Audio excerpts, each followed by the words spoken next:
तो आज हम बात करेंगे अबाउट बायोलॉजी ओ लेवल 5090। एक इम्पॉर्टेंट हमारा है, बड़ा सब्जेक्ट है।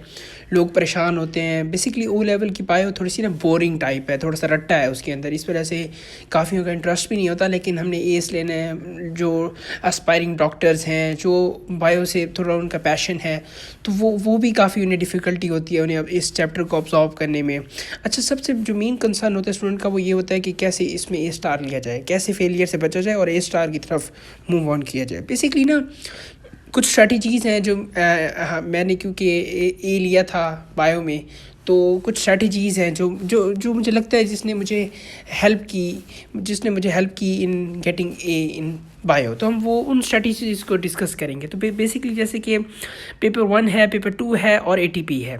जो मैंने फील किया है ना, जो पेपर 1 इसकी जो डिफ़िकल्टी लेवल होता है वो मीडियोकर होता है, ज़्यादा नहीं होता। पेपर 2 है, उसमें नंबर लेना मुश्किल होता है क्योंकि वो बड़े बड़े आंसर्स देने पड़ते हैं, आपको पॉइंट से बताना पड़ता है, उसमें डिस्क्रिप्शन और उस लेवल की आपको राइटिंग देनी पड़ती है। ATP इज़ रिलेटिवली ईजी क्योंकि क्वेश्चंस रिपीट करते हैं, 3-4 टाइप के क्वेश्चंस आते हैं। एक ड्रॉ डायग्राम का आ जाएगा, उसके अलावा वो जो टेस्ट करते हैं हम, उसका एक सवाल पक्का है। तो ATP को एज करना आसान है। Paper 2 is relatively difficult, paper 1 is mediocre. तो मेरी जो स्ट्रैटेजी थी, ए स्टार स्ट्रैटेजी जिसे मैंने कहा है, वो ये है कि आप बेसिकली इजी टिप्स हैं। आप आज से आधा घंटा भी दें ना, 15 मिनट, आधा घंटा, इससे ज़्यादा ना दें। वो क्या करें, आप पास पेपर्स ले लें, उसकी क्वेश्चन नंबर 6, 7, 8 जो आखिरी वाले पेपर 2 के जो आखिरी वाले क्वेश्चंस होते हैं, जो लंबे लंबे क्वेश्चंस होते हैं, जो बड़ी बड़ी डिस्क्रिप्शन जो डिमांड करते हैं, उनके आंसर्स को पढ़ना शुरू कर दें। जब आप ये रोज़ाना, मैं कहता हूँ 1 हफ़्ता पढ़ेंगे ना, फिर आपकी वो लैंग्वेज वही यूज़ होना शुरू हो जाएगी। मैंने ना बुक्स पढ़ी थी, आप अब आज से बुक्स छोड़ दें। यकीन करें, बुक्स ने आपको टेंशन ही देनी है। जब आप देखेंगे इतने 18-21 चैप्टर हैं और ये मतलब आपको परेशान ही करेंगे वो चीज़ें। आपने क्या करना है, आपने क्वेश्चन नंबर 6, 7, 8 जो आखिरी वाले क्वेश्चंस होते हैं पास पेपर्स के, उसे आपने देखना है, उनके सिर्फ सोल्यूशंस पढ़ेंगे। जब आप पढ़ेंगे ना, आपको पता चलेगा ये जो सवाल आते हैं वो हर चैप्टर से 2 सवाल से ज़्यादा नहीं पूछ सकता। हालांकि ओ लेवल का यही ड्रामा होता है, हमारा यही फियर होता है यार इसमें तो अनसीन आएगा। हालांकि वही चीज़ रिपीट होती है। ये 10th ग्रेड है, इसमें उसने यूनिवर्सिटी लेवल का टेस्टिंग आपसे नहीं करनी। एग्जामिनर बेसिकली, मैं अगर आपको टेक्निक बताऊँ ना, ए लेवल के अंदर जो एग्जामिनर होता है वो बहाने ढूंढता है नंबर काटने के, ओ लेवल में वो बहाने ढूंढता है नंबर देने की। इधर वो रिवॉर्ड करना चाहता है। बेसिकली ये उसकी स्ट्रैटेजी है। ये एग्जामिनर जो आपका है वो आपको इधर हेल्प करता है आपको इन गेटिंग योर नंबर्स। तो हम स्टार्ट करते हैं। तो बेसिकली मैंने आपको बता दिया, आप ऐसे करें, प्योर टॉपिकल ले लें, ठीक है ना। उसके आप सिर्फ क्वेश्चंस पढ़ा करें। जब आप क्वेश्चंस पढ़ेंगे ना पेपर 2, अच्छा पेपर 1 को मैं पता क्यों सजेस्ट नहीं, पेपर 1 करना बहुत है क्योंकि 40 MCQs हैं, मुझसे करते करते आपको घंटा लग जाता है अगर आप कॉन्सेप्ट्स लेना चाहते हैं। मैं पेपर 2 इसलिए कहता हूँ कि यकीन करें, मैं 10 मिनट के अंदर ओरल पेपर पढ़ के आगे, ओरल पेपर करके आगे, ओरल पेपर करके आगे, वो मुझे काफ़ी एफिशिएंसी होती थी। लोग रिटर्न करते हैं, हर किसी का ये भी अच्छी सही बात है कि हर किसी का ऑब्जर्वेशन लेवल, उनका जो वो जो लेते हैं उनसे उन्हें जो समझ आती है वो अपनी होती है। लेकिन what I would say is oral करें, ओरल करने से आपको मोटिवेशन मिलेगी, ठीक है सर। अच्छा, रूफ पेपर्स एक ऐप है, hats off to this app, उसने बड़ी हेल्प की है। वो उसे ज़रूर फॉलो करें, उसे ज़रूर डाउनलोड करें, वो काफ़ी अच्छी स्ट्रैटेजी हो सकती है। अब मैं आपको चैप्टर वाइज सजेशन दूंगा कि how chapter wise her chapter से किस तरह आपने तैयारी करनी है। तो हम स्टार्ट करते हैं। तो बेसिकली जैसे कि आपने सेल स्ट्रक्चर एंड ऑर्गेनाइजेशन, ये तो हर किसी को ये बहुत बेसिक्स है। इसे सवाल आते हैं तो 2-3 नंबर के, 3 से 4 नंबर के, इस तरह के सवाल आ सकते हैं। तो ये तो आसान ही लगता है लोगों को। उसके बाद डिफिजन ऑस्मोसिस, ये भी क्योंकि आप शुरू में पढ़ते हैं, O1 से पढ़ते आ रहे होते हैं, तो आपको इसे एब्जॉर्ब करना आसान होता है। देयर आफ्टर फिर उसके बाद ये है कि इंजाइम्स भी सेम है, उसमें भी 2-3 तरह के सवालात इंजाइम्स, उसकी 1-2 एग्जांपल पूछ लेंगे कि इंजाइम कौन सा है, माइलेज और इस तरह के सवालात, ठीक है।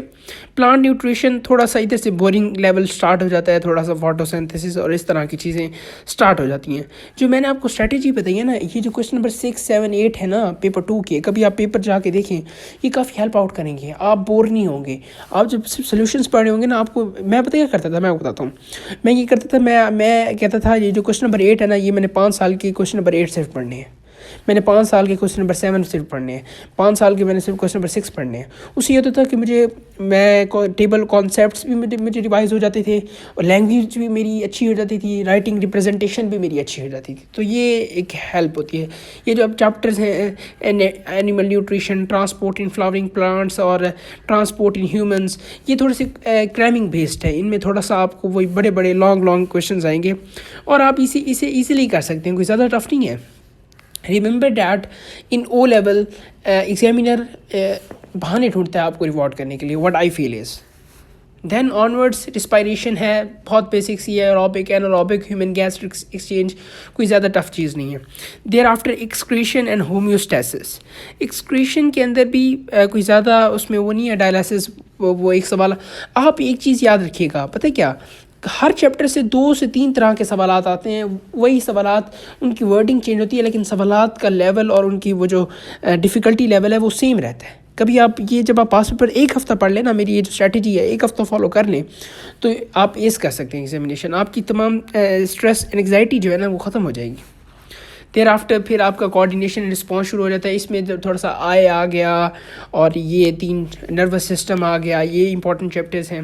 سپورٹ، ہاں، موومنٹ اینڈ یہ جو ہے پڑھا، یہ بھی امپورٹنٹ ہے. Use and abuse of drugs, یہ اس کے بھی سوالات آتے ہیں، تھیوری بیسڈ بھی آتے ہیں، MCQs بھی آ جاتے ہیں. پھر آپ کا یہ ایکو سسٹم امپورٹنٹ چیپٹر ہے. یہ تھیوری کے بڑے سوالات آتے ہیں 6 7 8 میں سے 1 سے 2 سوال. پھر مائکرو آرگنزمس کیسے بنتی ہیں. ہاں، یہ تھوڑا سا یہ ایسا چیپٹر ہے جو آپ کو بور کرتا ہے، اس میں آپ کو پروسیس یاد کرنا ہوتا ہے. لیکن میں آپ کو وہی کہہ رہا ہوں، میں ریپیٹ کر رہا ہوں وہ چیزیں، کہ آپ جب انہیں ریپیٹ کریں گے، جب آپ کیا کہتے ہیں اپنے پاس پیپر آپ نے 1 ہفتہ پڑھ لیے، تو آپ کو یہ چیزیں آسان لگنا شروع ہو جائیں گی. ایک تو آپ ایگزامینر کے ساتھ کنیکٹ کر پائیں گے، ریلیٹ کر پائیں گے، اور آپ ایس کریں گے انشاءاللہ. دیر آفٹر انہیریٹنس، جو آپ کا ایک لانگ پارٹ ہے، کمپلیکس ہے، لوگوں کو سمجھ نہیں آتا، تو یہ بھی انشاءاللہ وہی بس پوائنٹ جو ہے نا وہ یاد رکھیں کہ آپ نے پیپر 2 کو اچھی طرح اورل پڑھنا ہے. اور ایسے پڑھیں، میں آپ کو ایک آسان اسٹریٹجی بتا رہا ہوں. آپ ایسے پڑھیں کہ یار میری نالج بڑھ رہی ہے. جب آپ یہ پڑھیں گے نا تو آپ کا ایک سائیکولوجیکلی آپ اسٹرانگ ہوں گے، اور اس سے آپ کے پیپر پر ایک پازیٹیو امپیکٹ رہے گا. تو سر، کیپ سپورٹنگ اینڈ امپاورنگ ادرس. جزاک اللہ.